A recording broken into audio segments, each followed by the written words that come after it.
의 선택지는 동결이냐, 뭐 혹은 인상이냐 이런 것들에 대한 고민을 하긴 할 텐데 시장에서는 그 선택지에 없는 인하를 좀 생각을 하고 있는 것 같습니다. 그러다 보니까 뭐 노무라증권에서는 내년 정도 초 정도면 한국은행의 기준금리 인하가 시작이 돼서 뭐 한 1.5%포인트 정도의 금리 인하가 이루어질 수도 있다라는 전망을 내놓긴 했는데 지금 저희가 화면에 보여드리고 있는 보고서에 150bp가 이제 1.5%포인트를 나타내는 건데 어떠세요? 교수님 이 전망에 좀 동의하십니까? 지금 1월부터니까 당장 내년이거든요, 지금. 네, 요즘 뭐 경제와 시장에 대한 전망치가 사실 좀 믿기가 어렵습니다.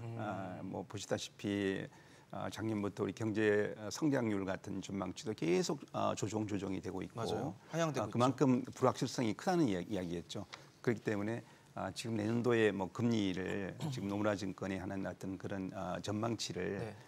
그대로 받아들이기는 좀 어려운 상황이다. 워낙 불확실성이 크기 때문에 그래서 그런 부분들은 좀 지금 하반기를 좀 더 두고 볼 필요가 있지 않을까 생각합니다. 교수님은 어떠세요? 저 시나리오에 대해서 가능성 있다 보십니까? 예, 노무라 증권이 저렇게 했던 요인들이 있긴 합니다. 네네. 첫째는 중국 경기가 부진할 것이니까 중국이 한국의 최고의 무역 상대국이니까 덩달아 좋아지지 않을 것이다라는 얘기가 있고 또 민간 소비가 둔화되고 있는 측면이 있거든요, 우리나라가.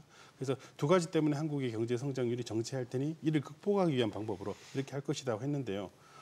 그 두 가지 사실이 틀리지는 않습니다만은 그 두 가지 사실로 금리 인하까지 간다는 것은 좀 저는 많이 간 생각이라고 비약이라고 생각합니다. 그리고 한 가지 말씀을 드리면 노무라 증권이 7월 달에 보고서를 낸 적이 하나 있습니다. 네네. 그때 뭐라고 얘기했었냐면 한국이 10월 말에 기준금리를 0.25%포인트 낮추고 11월 달에 한 번 더 할 것이다. 라는 10월이면 올해 10월이죠. 올해 10월 이요? 다음 달이죠. 그렇게 보고서를 낸 적이 있습니다. 뭐 아직 9월 달이니까 10월 달에 무슨 일이 벌어질지 모르겠습니다만 네. 저는 매우 틀릴 가능성이 그걸 크다. 7월에 전망했어요. 7월에 전망했었습니다. 그래서 저는 틀릴 가능성이 매우 높다고 생각하기 때문에 뭐 이런 전망들은 맞지 않을 것 같고요. 다만 내년에 뭐 금리 인하가 일어날 수는 있다고 봅니다만은 그게 1월 달일 가능성은 굉장히 낮다고 생각을 합니다.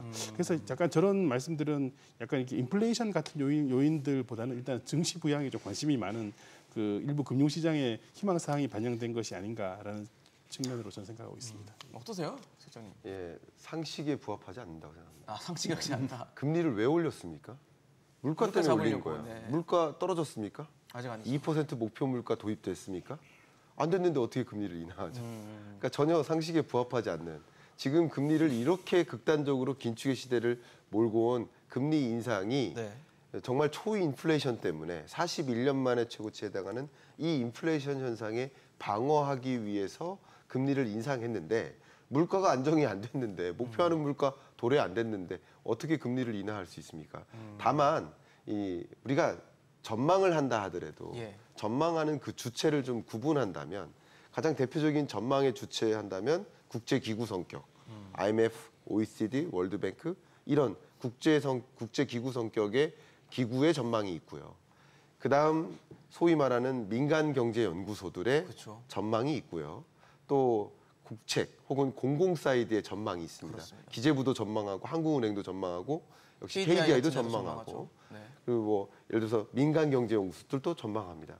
그리고 또 한 사이드가 증권사 금융 네. 섹터예요. 맞습니다. 근데 금융 섹터는 어쨌든 투자하라, 주식 투자할 때다라는 것을 얘기하니까 곧 금리 인하 있다라고 희망을 희망을 계속 부추겨서 투자할 때입니다라는 것을 얘기하는 것이기 때문에 그 어떤 구분해서 여러 전망 있다. 기구들을 구분해서 그 전망에 대한 이해를 좀 갖는 것도 우리가 객관적으로 경제를 진단하는 데 도움이 되지 않을까 생각합니다. 그렇네요.